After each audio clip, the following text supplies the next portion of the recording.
Oh, it was so long. I also got nothing that I was hoping for. Oh. Can you see me at all? I think you can. Also, new placement. Is the chair in the way? I don't know. Let's fix that. New face cam placement. Oh. Man. Holy shit. Streaming for like that long was different for me. And all the while, we didn't really get much. Oh. Christ alive. Oh. Oh. Christ, I'm gonna spill my coffee. Oh. Ladies and gentlemen, we made it through. We made it through the other side. This year's E3, 2019's E3, by far, kind of the weakest year I've ever experienced of E3. But you know, yep, your boy came out with nothing, with nothing happening.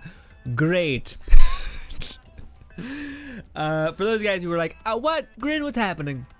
I made some predictions and just general hopes and wishes to the world that I really want to see a Fable 2. We didn't get any of that.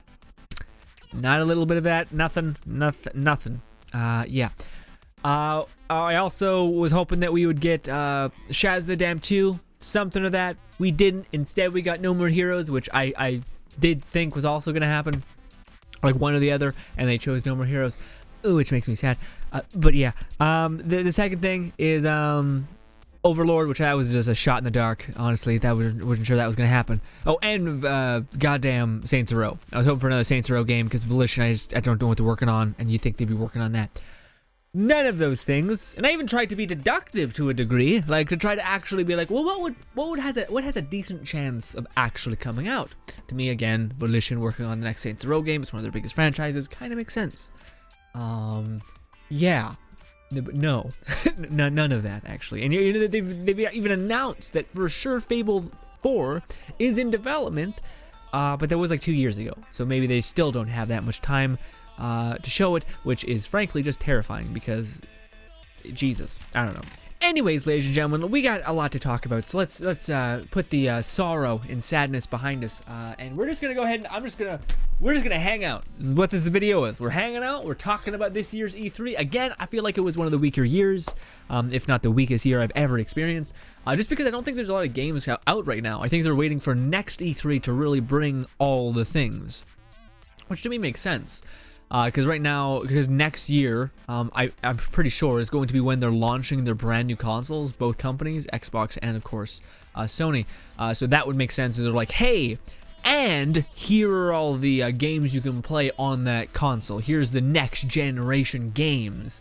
When in reality, games take like 4 or 5 years to make. So who's to say they're really going to utilize any of that technology? You know. But anyways. That's a whole thing that I think is going to happen. Also, right now, it was one of the reasons why Sony didn't actually come out to E3 is because they didn't have anything to show. Not that much, at least. And then last year, when they didn't have that much to show, so they tried to make it more of like an event where they had the whistleblowing guy on. That they got backlash from that, so they were just like, okay, we're just not going to show up if we don't have anything to show. I think that's what their headspace was, at least. And yeah, I don't know. Maybe next year. No, I don't think that's the case. I was about to say, maybe next year they'll show God of War sequel. Maybe. Probably not. Although that was one of the things that God of War was doing, was trying to find a way to have no load times, and they recently just talked about their new tech, basically getting rid of load times, which is amazing. There's also Google Stadia that we didn't really talk about when that happened. I don't really know anything about that. I knew a lot about it, but I just don't know what I feel about it, you know? Google Stadia. Same thing with Microsoft Cloud, like streaming. I mean, it's cool. Someone brought up a good point though of like, are you honestly gonna carry around a controller and like your phone? You know, it'd just be kind of weird. And you need Wi-Fi, so it's not exactly like a plain kind of gaming experience unless you got great Wi-Fi in the middle of the air, which I don't think you do. But yeah, yeah. So that's a bit of weirdness. Honestly, what I really want to talk about is not Sony, is not Microsoft.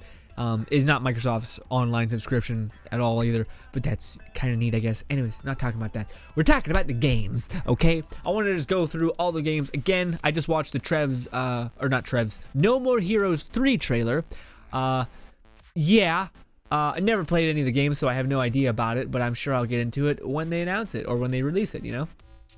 That's something. Honestly, the thing that has the most lasting impact in my brain is Watch Dogs Legion. We were watching that on stream, and this is Ubisoft's little press conference.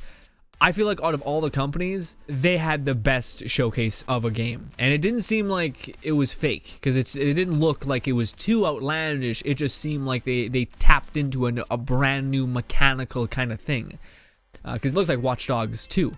But with the idea of you could build a roster of different characters, so you could have like an army of grandmas, or like like, I don't know, the sweatpants gang, or like have the yoga pants trio or something. Who knows? You know, and then that got everyone being like, okay, that kind of sounds weird as shit, but also dope. Let me play with this thing, you know? But yeah, that's what, honestly, all the press conferences this year, to me at least, felt like it was a step back. The reason why is because I feel like this happens every year, but this year more than ever, I was just so confused about what was happening. Like, what games? Like, there was like 7 games where they're like, this is this, but having no idea, not a single shred of a clue of what the game actually was. Basically, what I'm hinting at is, why didn't they show any gameplay? Like, my favorite E3s are when they don't do a live demo or a live showcase. It's ridiculous. But when they actually showcase the game, like, hey, like Watch Dogs did, that's the best example. And I think that's why I have such a lasting like visual of Watch Dogs. Is because they're like, okay, here's our idea, here's the world, and here's what it will be, or somewhat what it will be, because I think Ubisoft learned their lesson specifically with Watch Dogs about not overhyping things at E3. But to actually show you a actual gameplay trailer, like showing you what you're going to be doing, what you could do. You could build an army of, you know, assassin grandmas if you want, of old people, of young people, of hipsters, of anything, right? You can do that, and like that to me was what I feel like this year's E3 severely lacked. Is anyone actually telling you what the gameplay and what you're going to be experiencing is? Yeah, I feel like it was a step backwards in terms of that. Now, maybe all the games that were in development that they wanted to kind of tease, because Microsoft was like, let us showcase your game, please give us something. I imagine maybe some of them were like, we don't have any gameplay to show. Like, we're that behind in development, which is weird, because it's like, why even show it if you're that behind in development? But of course, Microsoft wants to be, you know, boost up their game sale pass, so of course that may be a marketing strategy. But yeah, I don't know, man. I felt like I really don't like that way of doing E3, you know, about being like super about like, hey, watch this cutscene for 10 minutes, and I'm like, okay, but what is it? Like, what was Crossfire? I think it was one Crossfire. I was like, what is this game? Is it a military game? Is it like a, I don't know. And that was like my whole feeling about the most of the press conferences where they were announcing new things. I was like, what is this? Like, I'm not excited. I can't tell you how I'm like zero hype for any of these, because you haven't shown me what anything is. You've shown me that like the slightest premise. It's like someone telling you, I'm going to lie to your face, but why aren't you interested in what I'm saying? You know, it's like, when you told me, you haven't. Yeah, but yeah, I don't know. Well, let's go through some of the games. Basically, that's my gripe with this year's E3s. I felt like it was a step backwards, because people want to see what your game is. They don't give a shit about what the fuck the name is. Who cares what the name is? What is it? Is it a first-person game? Is it a third-person game? Is it a top-down game? Is it what mechanics does it do? Is it a survival game? Does it play off dying and not coming back? You know, something like that. None of those were announced or even pushed into. Anyways, also Ubisoft did a pretty good job about like kind of, at least to me, putting a shine on like, hey, we don't give up on games, which is kind of cool. Like, our games may not come out perfect, but we don't like let them die out. You know, even if it starts tanking, we still hang true, which is really cool of Ubisoft. If you think about like Rainbow Six and whatnot. We got some Outer Worlds gameplay, by the way. Again, when I start seeing like the trailers again, or like just the names, I'm like, oh right, that was actually pretty cool. Which the Outer Worlds one was pretty cool. I want to see more of Dying Light. That was the one I was really like, I got blue balled by. You know what I mean? I was like, let me see what the hell's happening. Nothing. None of it. The trailer was neat, but again, didn't show me gameplay. Now let's show you a little bit of gameplay. Show like you bouncing off the walls for like 2 seconds. But anyways, oh, so there's roller champions, which is like coming after Rocket League and whatnot. A bunch of DLC for games, because of course that's the thing. Final Fantasy for those who want it. Yeah. Watch Dogs was kind of funny, but then again, Watch Dogs did the same thing, which was frustrating. But then again, I think Watch Dogs said we're going to be releasing another hour gameplay outside of the E3 conference kind of thing. But yeah, what do you call it? Watch Dogs. No, have I been saying Watch Dogs? No, Cyberpunk. Sorry, Cyberpunk did the same whoopsie, where they showed nothing but goddamn cutscene. They kind of get a pass because they already showed an hour of gameplay, but still, I was like, come on, man. I don't want to. I mean, I love the cutscene, but I want to see what the gameplay is. But then again, I think they said that they were going to be releasing that after the fact. So again, I think it all works out. Cyberpunk gets a pass because it's Cyberpunk. Also, we didn't hear anything from the Good and Evil, so I don't know how that game is, that Ubisoft game that they were announcing. I feel like that game may be getting canceled, I don't know, or just is taking way too long to develop. I don't know. Apparently, that was another thing I was disappointed by. We're not getting any information about the next Assassin's Creed. I thought for sure we would. That was another thing I speculated. Man, every news journalist, Mick A-hole, who was telling me that, because I try to follow games media a lot. So all the channels that were like, hey, my source told me this, were all wrong. All of them. Painfully wrong. And yeah, I don't know. So yeah, what do you call it? The Watch Dogs rumor was actually on the money, but the Assassin's Creed Viking kind of thing, completely no go, no go. And after the George Lucas and goddamn guy, not George Lucas, fucking kill me, J.R.R. Martin, that guy, Game of Thrones man, plus FromSoft are teaming up to make a Norse game. Apparently, that looks cool. Something Ring. I don't know what it ever, Grand Ring or Gold, I don't know. A side thing that I want to like just shout out, because I feel like not a lot of people are talking about it, but it looks pretty dope. And it's an old game that they're remastered, and I was shocked that they were doing it, because this doesn't seem like a game that had a lifespan to begin with. So why are you reviving something that was dead when it launched? I don't know, but it was apparently, it looked cool. I watched a Let's Play of it way back in the day, but it's called Bloodline or Vampire, I think it's called Vampire: The Masquerade Bloodline 2. This game is awesome. It looks like a first-person shooter where you're playing a vampire. Enough said. Looks real wicked. You can, I think, level up a bunch of skills. It's very brutal. You can pick up melee weapons and crack people's heads with them. Get a shotgun, wreck them. It's like an RPG kind of game where you're playing a vampire, and it doesn't look like floaty, weird health bar kind of weirdness. It looks like you're just beating the shit out of people, and you're a vampire, and who you feed on will give you a buff and stuff. It looks awesome. It looks good. Shenmue looks like a trash garbage, hot garbage fire, you know. It's not good. Yeah, honestly, it seems like the main game that's like weirdly, usually Cyberpunk's the one that's, you know, it's got its head held high. Honestly, it seems like Watch Dogs 2 kind of took the money, or Watch Dogs Legion, sorry, kind of took this year's E3 kind of like Golden Boy. And that's not to say that Cyberpunk didn't look amazing, it's just they didn't really make that about the conference. Again, later in the week, I'm sure they'll win by releasing that giant gameplay trailer that they had. Borderlands 3, we gotta see some badass gameplay of Moze. I'm debating whether I should show that to you guys or analyze her skills, because those videos didn't do well, so I just kind of am like, okay, I don't know. Devolver had a trippy ass showcase. We streamed that. Oh right, there were some new games that were released that sounded actually really legit. One is called Deathloop, which is basically you die. I don't know what it is. Again, this is the problem. This is the problem with this shit. But it's made by the people that I believe made Dishonored. And you die, and then you in the trailer you're playing either a woman or a man, I guess, and when you die you get reset to the beginning, and what the guy is trying to like rip it all apart, and the girl is trying to keep everything together. It's a whole thing. The girl likes being in the time loop, the guy doesn't, so I'm not sure if like when you start the game you can pick either one, or if it's like a co-op thing, or if it's like a versus thing. I have no idea. See, this is the problem. This is like the fundamental issue with E3 this year, to me at least. Is it like, yeah, Deathloop, I seen the trailer, it looked pretty, it probably cost millions to make, I don't care and I don't know about it. Like, I do care a slight bit, but I would have cared more if you would have showed me something. Like, what are we actually doing in the game? Even if you were to condense it and some asshole were to come up on stage and be like, it's a first-person versus game, multiplayer, none of that happened. So I'm just like, it looked neat, but what really looked neat? Like nothing, because we didn't see anything really. You know, I hate to be a downer, but that's just, I'm frustrated. Anyways, the idea is cool. It's like Groundhog's Day, the game. There was also a little indie darling game that I feel like didn't get enough credit, but it also looked wicked.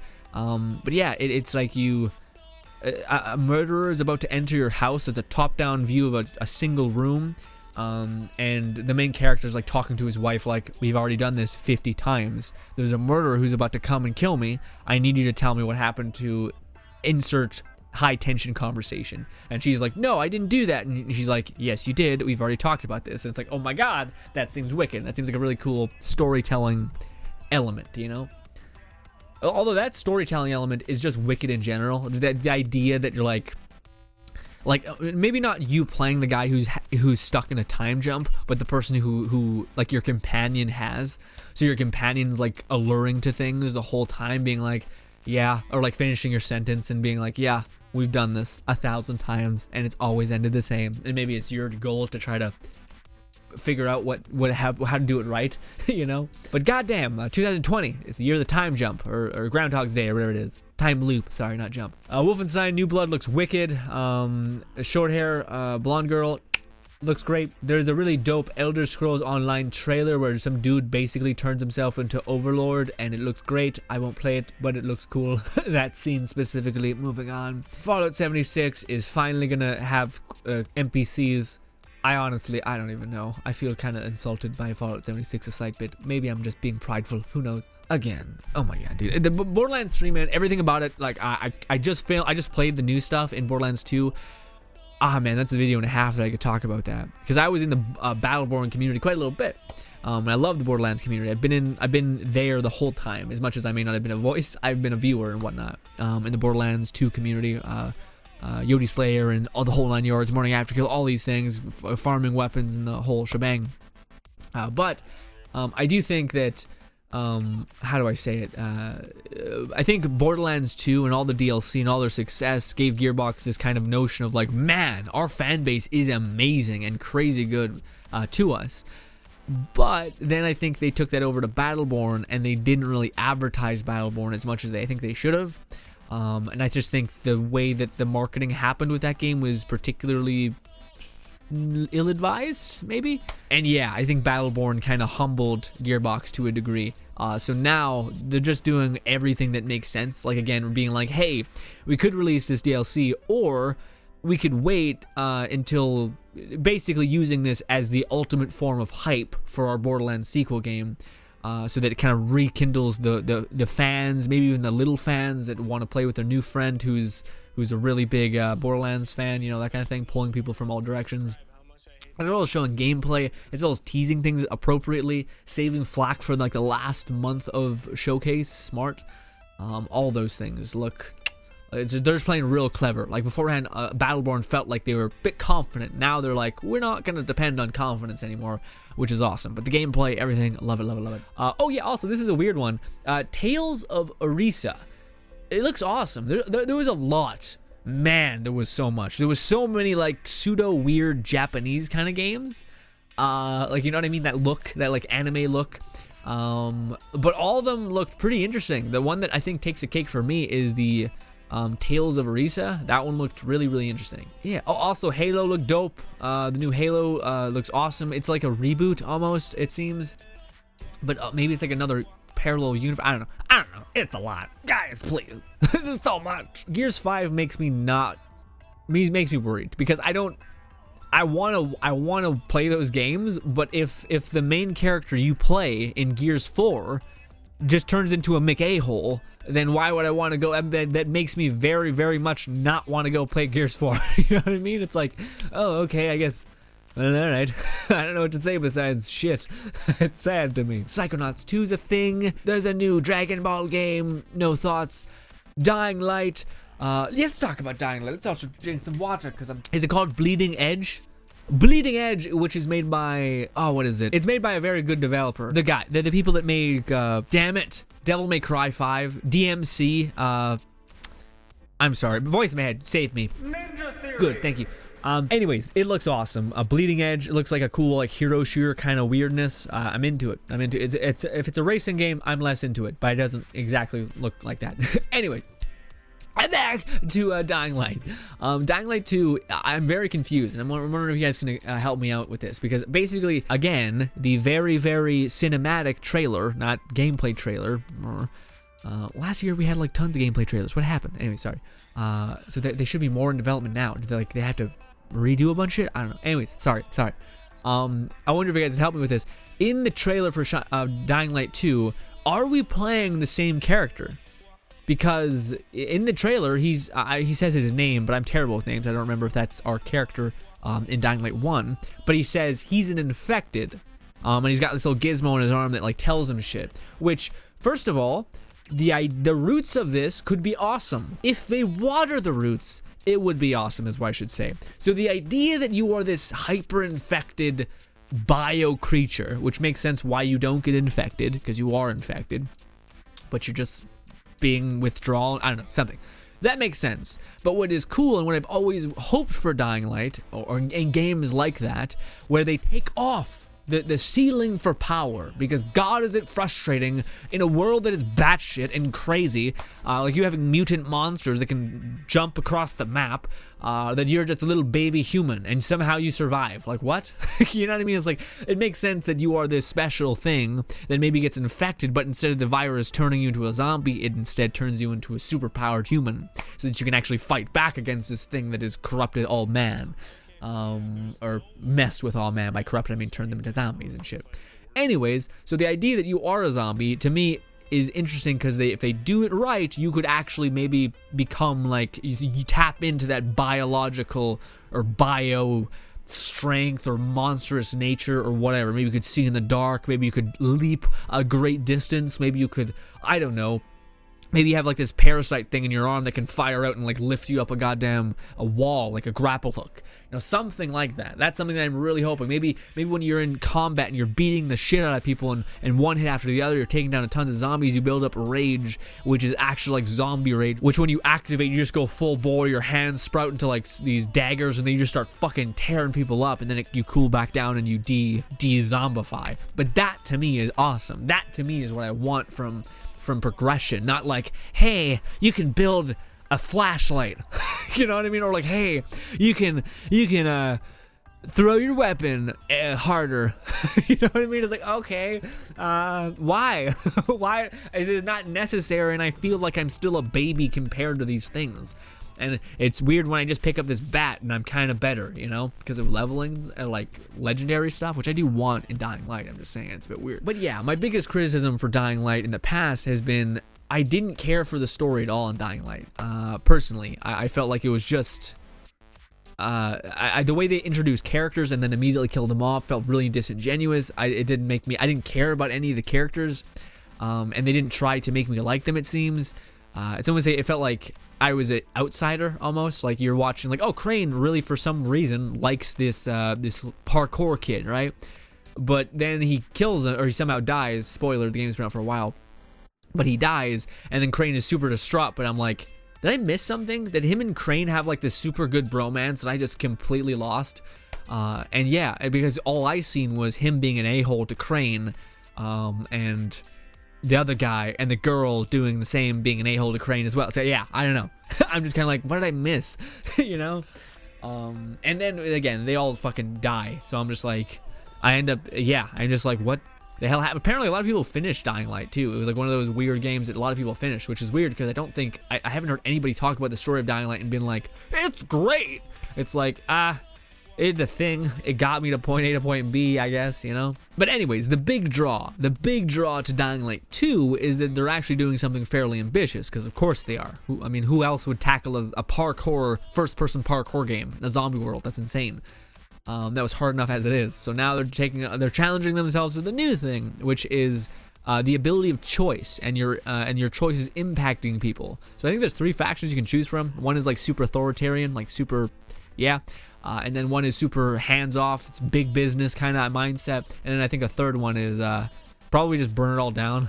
Like, just know everyone survives themselves, small little enclaves of survival. I don't know. I think it's going to be one of those games where you'll see that nothing is good. Like, the people who are survivors because they're brutal and they're mean and they're survivors. So you empowering them is only gonna reestablish their values, you know. So I think that'd be weird. Again, I think it's weird that they keep trying to go for that like sorrow-filled story. Because to me, honestly, my ideal Dying Light would be for them to do what I thought they had such a good opening to do in Dying Light 1, which was to make a really good survivability game, like survival game. I still would have liked the ability to become stronger and like having great progression, which wasn't in the original game, at least not to me. I think it would be awesome if you had like a little enclave, like a little people that you're trying to protect and save. And similar to State of Decay, where you run around collecting shit, you haul it back to your base, you drop it off, maybe you help out some people, like a person that specializes in like guns and whatnot, so he makes you some guns and makes you some ammo and asks you to get you some supplies, and you're just trying to survive in this world, all the while becoming more stronger, building out your influence, and maybe even at the end of the game, you look back and you're like, holy shit, I have like a town that I'm protecting and like keeping moving, and then I have companions that are all now help me on my trips to and from supply runs and shit like that. That to me is what I thought would have been really cool about Dying Light, but they never really went that way. They were like, you know what we should do instead? Story. And I'm like, okay, but I didn't give a shit about the characters. Maybe I'm a soulless husk. I don't know, maybe.